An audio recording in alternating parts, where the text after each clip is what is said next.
Hello. भारतीय ज्ञान शाला में आप सभी का हार्दिक अभिनंदन है। जो लोग भी इस चैनल पर नए हैं वो लोग एक बार चैनल को सब्सक्राइब जरूर कर लें ताकि आपको ऐसे नोटिफिकेशंस मिलती रहें।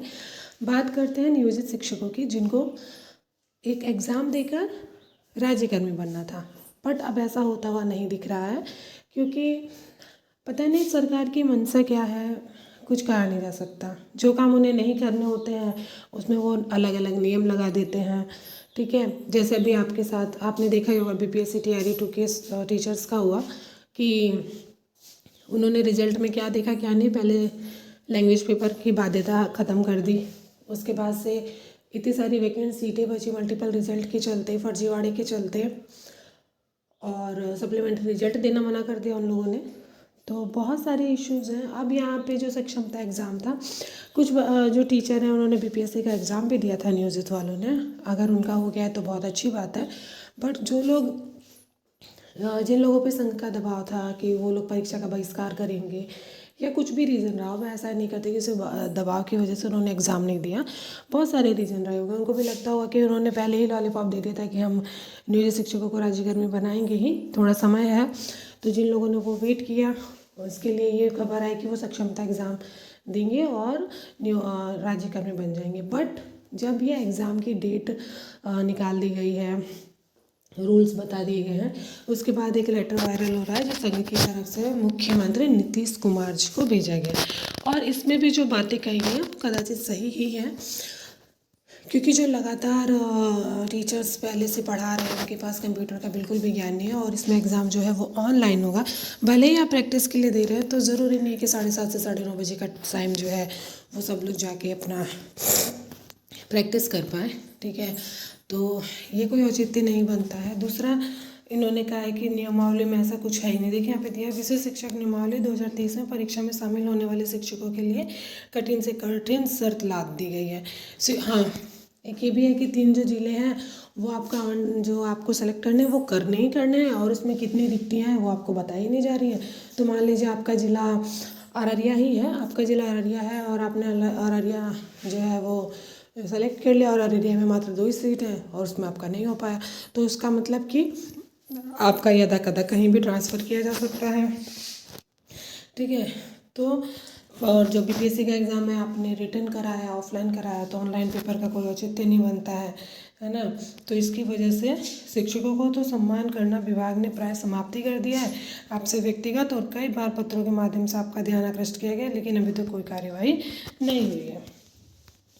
ठीक है, आगे देखिए, आपसे पुनः निवेदन है कि नए शिक्षा मंत्री के साथ आपकी अध्यक्षता में हम लोगों के साथ इन आवश्यक बिंदुओं पर विचार विमर्श हेतु तुरंत एक बैठक आयोजित करने की कृपा की जाए।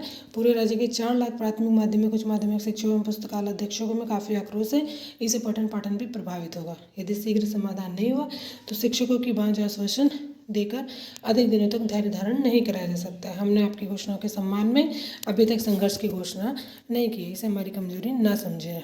ठीक है, ये शत्रुघ्न प्रसाद सिन्हा है। ठीक है, इन्होंने ये लेटर जो है वो भेजा है।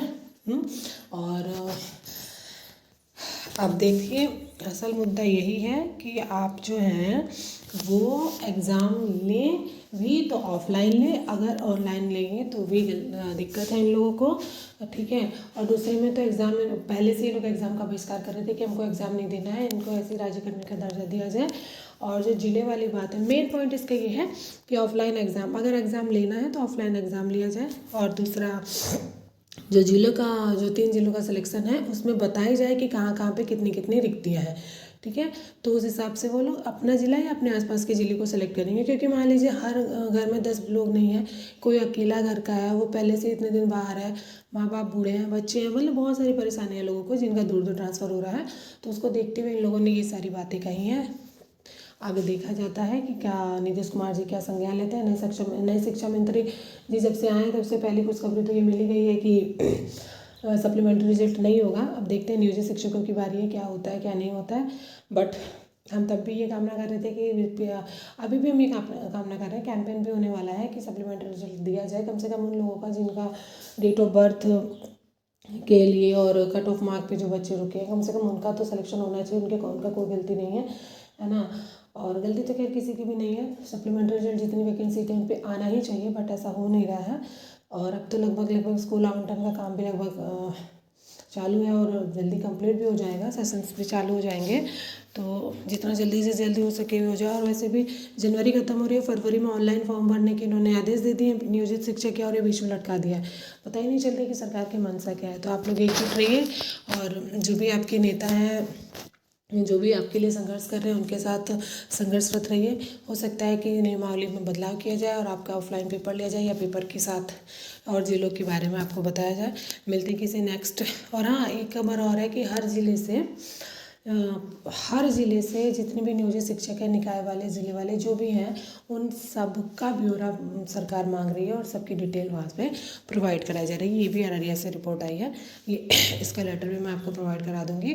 और आप लोग तत्पर रहिए। और ये अच्छी मांग है, क्योंकि जिनको कंप्यूटर का नॉलेज ही नहीं है वो तो क्या ही कर पाएंगे। और वहाँ पे ये भी नहीं है कि टाइम मिलेगा या नहीं मिलेगा, वो तो अपने टाइम से स्टार्ट होगा, अपने टाइम से बंद हो जाता है। तो होपफुली कि आप लोग के लिए कुछ अच्छा डिसीजन आए। तब तक मिलते हैं किसी नेक्स्ट टॉपिक की तरफ। अगर वीडियो अच्छी लगी हो तो लाइक और सब्सक्राइब ज़रूर करिएगा। Thank you. हेलो, भारतीय ज्ञान शाला में आपका हार्दिक अभिनंदन है। जो लोग भी इस चैनल पे नए हैं उनसे आग्रह है कि वो लोग चैनल को सब्सक्राइब किए बिना ना जाएं। आज की न्यूज़ उन नियोजित शिक्षकों के लिए जिन्हें अपने राज्यकर्मी बनने का इंतजार था, उनको के पास एक मौका था सक्षमता एग्ज़ाम देने का। हालांकि बात जो सरकार ने कही है वो भी ठीक है, और जो